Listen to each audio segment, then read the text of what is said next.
Hello, and welcome back to Poetry Lockdown, day 347.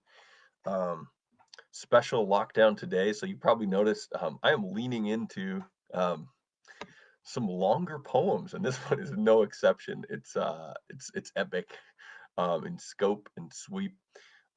So the poetry world lost a legend this Monday, Lawrence Ferlinghetti.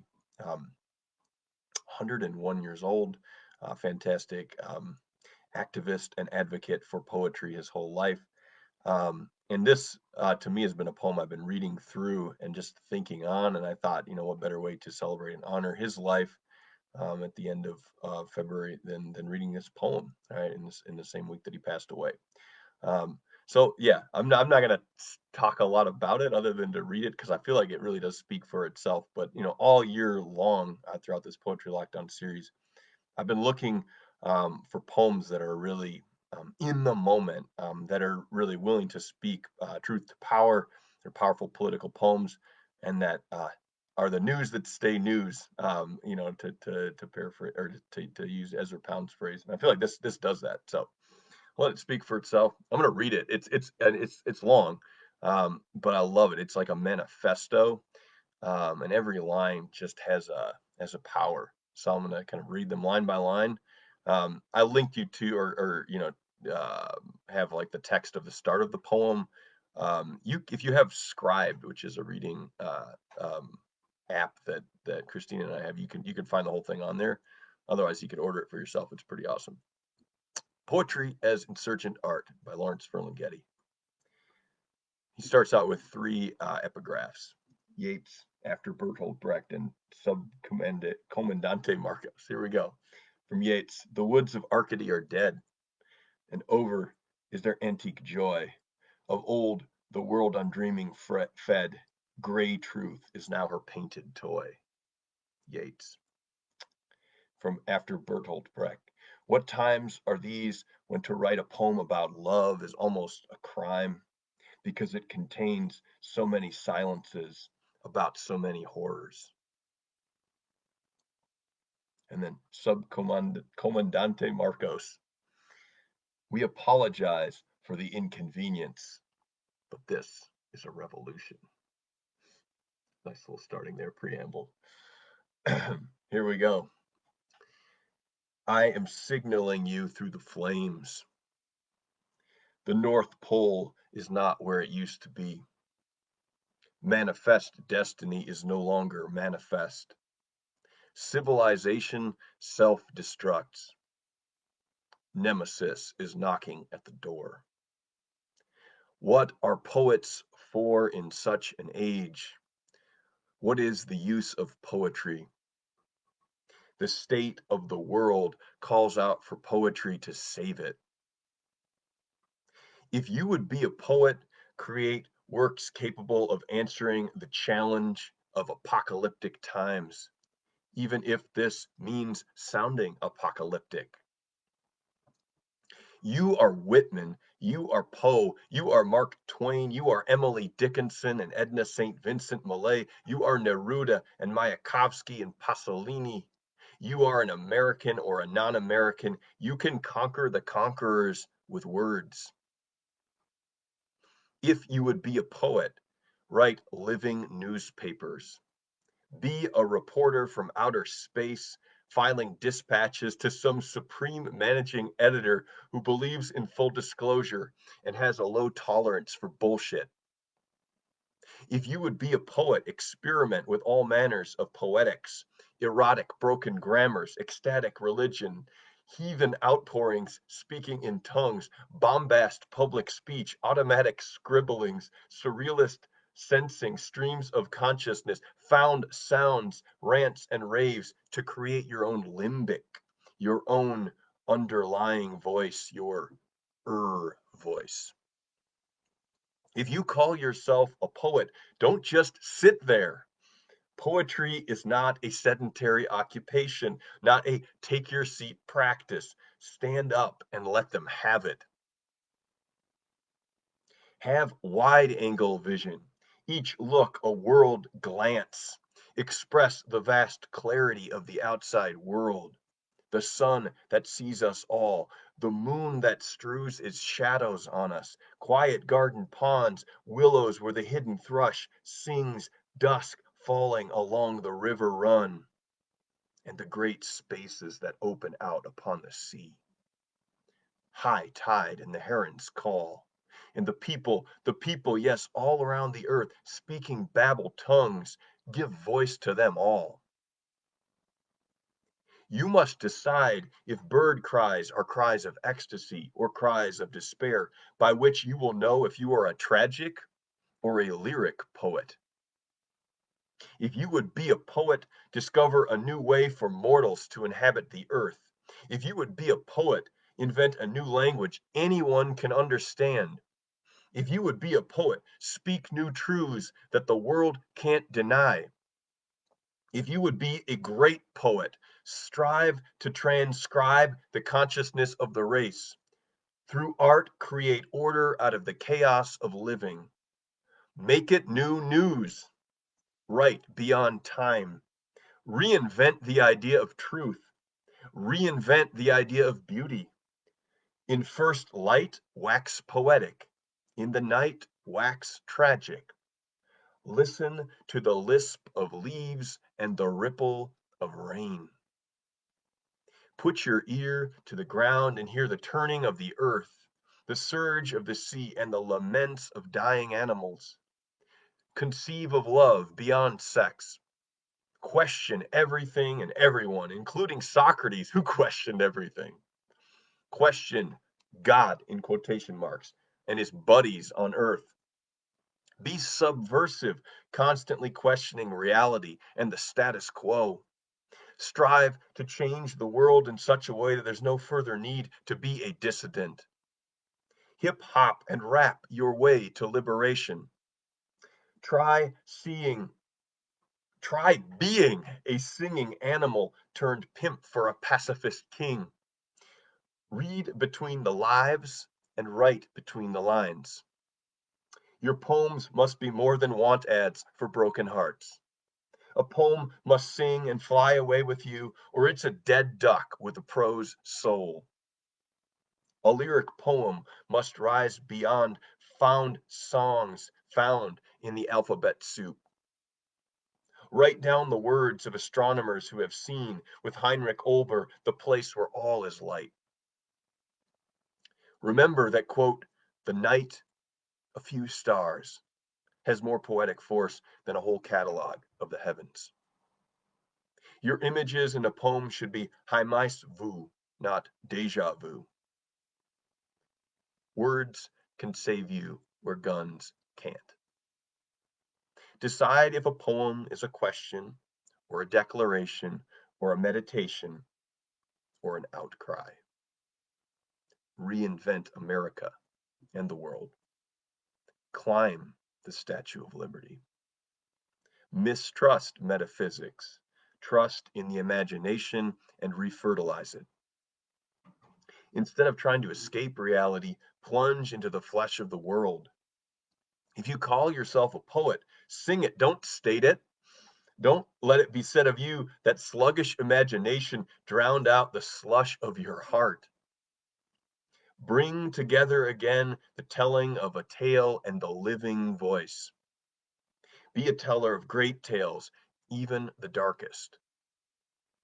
Give a voice to the tongueless street. Make common words uncommon. Have a lover's quarrel with man's fate. Kiss the mirror and write on it what you see and hear. Poet, be God's spy if God exists. Painter, paint his eye if he has one.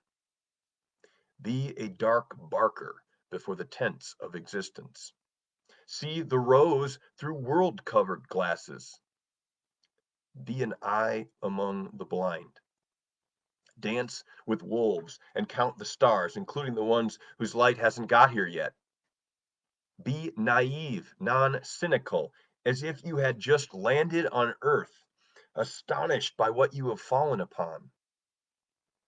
Question with a pure heart the inscrutable meaning of things and our tragicomic destiny. Are you gifted with enchantment and girded with wonder? Do you have the mad sound? Be a Zen fool. The sunshine of poetry casts shadows. Paint them too. You can never see or hear or feel too much if you can stand it. Strive to recover the innocence of I you had in childhood. Compose on the tongue, not on the page. Like a Buddhist, listen to your own breathing. Lower your voice and speak from your chest, not through your nose. When performing your poetry, don't try to shatter windows in the next zip code. In this art, you have no singing master save your inner ear. You are only as great as your ear. Too bad if it is tin. As with humans, poems have fatal flaws. Sing hello. Write an endless poem about your life on earth or elsewhere, a poetry larger than life. One great poem should be born of the sum of all of your poems, recording more than surface reality, more than, quote, what's passing by the window. Find the further reality, if there is one. Your language must sing with or without rhyme to justify it being in the typography of poetry. Make it more than, quote, spoken word poetry. Make it sung word poetry. Back up your voice with a musical instrument of other sound and let your poems blossom into song. Dig folk singers who are the true singing poets of yesterday and today. Read between the lines of human discourse. Make your mind learn its way around the heart. Your life is your poetry. If you have no heart, you will write heartless poetry. Avoid the provincial. Go for the universal. Don't hew stones. Dip into the sea for poetry. Every poem a live fish. Say the unsayable. Make the invisible visible. Think subjectively, write objectively. Be a literalist of the imagination. The concrete is the most poetic. Think long thoughts in short sentences. If you would be a poet, don't think quirks of thought or poetry. Any 3 lines do not a haiku make. It takes an epiphany to make it pop. After a poetry reading, never submit to a question and answer session. Poetry gets the listener high. A Q&A brings it all down to prose. Do they ask a folk singer to explain their songs? Like a field of sunflowers, a poem should not have to be explained. If a poem has to be explained, it's a failure in communication. A poet should not discuss the craft of poetry, the process of creating it. It is more than a trade secret, mystifying by its mysteries. Whatever a poet says about his work is an apology he shouldn't make. Do you want to be a great writer or a great academic? A bourgeois poet or a flaming rad? Can you imagine Shelley attending a poetry workshop? Yet poetry workshops may create communities of poetic kinship in heartland America, where many may feel lonely and lost for lack of kindred souls. If you have to teach poetry, strike your blackboard with a chalk of light. No ideas, but in the senses. Nihil in intellectu quod non prius in sensu. If you would be a great poet, associate with thinking poets. They're hard to find. Thinking poetry need not be sans ecstasy. Read the epic novelists, the prophetic poets, the great storytellers, the great minds. Haunt bookstores. What's on your mind? What do you have in mind? Open your mouth and stop mumbling. Don't be so open-minded that your brains fall out. Become a new mind and make it newer. Sweep away the cobwebs. Cultivate dissidence and critical thinking. First thought may be worst thought. Pursue the white whale, but don't harpoon it. Catch its song instead. Allow yourself dazzling flights of outrageous imagination. Exceed everyone's great expectations and direst prophecies. If you would be a great poet, be the conscience of the race. Resist much, obey less. Challenge capitalism masquerading as democracy. Challenge all political creeds, including the radical populism and hooligan socialism. Consider Sufism, especially its tantric ecstasy, in which poetry and the tongue leads to the heart and so to the soul. Glory in the pessimism of the intellect and the optimism of the will. Don't blow bubbles of despair. Poetry is seeds and buds, not twigs.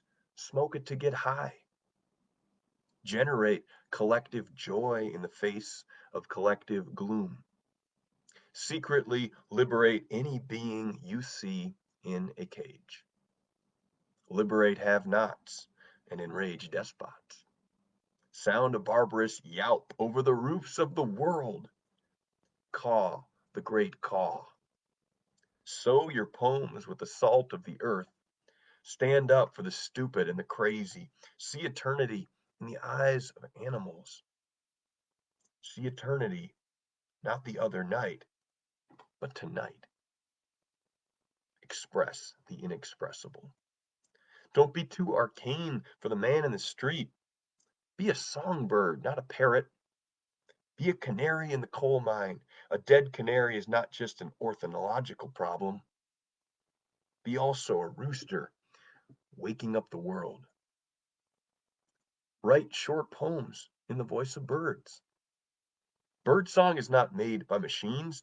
Give your poems wings to fly to the treetops. Don't pander, especially not to audiences, readers, editors, or publishers. Don't cater to the middle mind of America, nor to consumer society. Be a poet, not a huckster. Don't put down the scholastics who say a poem should have wholeness, harmony, radiance, truth, beauty, goodness. Go to sea in ships, or work near water and paddle your own boat. Why listen to critics who have not themselves written great masterpieces? Don't produce poetry by the pound. Don't write reruns of virtual realities. Be a wolf in the sheepfold of silence. Don't slip on the banana peel of nihilism, even while listening to the roar of nothingness. Fill the dark abyss that yawns behind every face, every life, every nation. Make a new poem out of every experience and overcome the myopia of the present moment. Catch instants, every second, a heartbeat. Stash your cell phone and be here now. Look for the permanent in the evanescent and fleeting. Make permanent waves and not just on the heads of stylish women. Don't fiddle with your mustache in hopeless cellars, writing incomprehensible drivel. Why live in the shadows? Get yourself a seat in the sunboat. Don't let them tell you poetry is bullshit. Don't let them tell you poetry is for the birds. Have a good laugh at those who tell you poets are misfits or potential terrorists and a danger to the state. Don't let them tell you poetry is a neurosis that some people never outgrow. Laugh at those who tell you poetry is all written by the Holy Ghost and you're just a ghost writer. Don't believe poetry is irrelevant in dark times. Don't let them tell you poets are parasiti. Laugh at those who tell you poetry is paid for by social insecurity. Don't believe them when they tell you nobody buys the penny stock of poetry in the stock market of our casino culture. Unless you have an urge to sing, don't open your mouth. If you have nothing to say, don't say it. Don't lecture like this. Don't say don't. Mock those who tell you you're living in a dream world. Dream your own reality. Camp out on the shores of reality. Laugh at those who tell you, go prose, young man, go prose. Come out of your closet. It's dark in there. Dare to be a non-violent poetic guerrilla, an anti-hero. Temper your most intemperate voice with compassion. Make new wine out of the grapes of wrath. Remember that men and women are infinitely ecstatic, infinitely suffering beings. Raise the blinds. Throw open your shuttered windows. Raise the roof. Unscrew the locks from the doors, but don't throw away the screws. Don't destroy the world unless you have something better to replace it. Challenge Nemesis, the vengeful goddess, the invidious goddess. Be committed to something outside yourself. Be passionate about it. If you would snatch fame from the flames, where is your burning bow? Where your arrows of desire? Where your wit on fire? When the poet lets down his pants, his ars poetica should be evident, giving rise to lyric erections. The master class starts wars. The lower classes fight them. Governments lie. The voice of the government is often not the voice of the people. Speak up. Act out. Silence is complicity. Be the gadfly of the state and also its firefly. And if you have 2 loaves of bread, do as the Greeks did. Sell one, and with the coin of the realm, buy sunflowers. Wake up! The world is on fire. Have a nice day. And there's a couple of stars, and then there's this little postscript. I love this poem. Here's the last couple lines. Oh, you gatherer of the fine ash of poetry, ash of the too white flame of poetry, consider those who have burned before you in the so white fire, crucible of Keats and Campana, Bruno and Sappho, Rimbaud and Poe and Corso and Shelley burning on the beach at Viareggio. And now in the night, in the general conflagration, the white light still consuming us, small clowns with our little tapers held to the flame. That was Lawrence Ferlinghetti, Poetry as Insurgent Art. I love that poem. It's not maybe not even poem is the right word. It's just this, like I said, manifesto. It's epic. It's amazing. I can't really add anything to it. I just want to say thank you, Lawrence Ferlinghetti, for your life and your witness as a poet. Thank you all for tuning in for this very long poetry lockdown. Hope you have a good Sunday and rest of your week. Peace.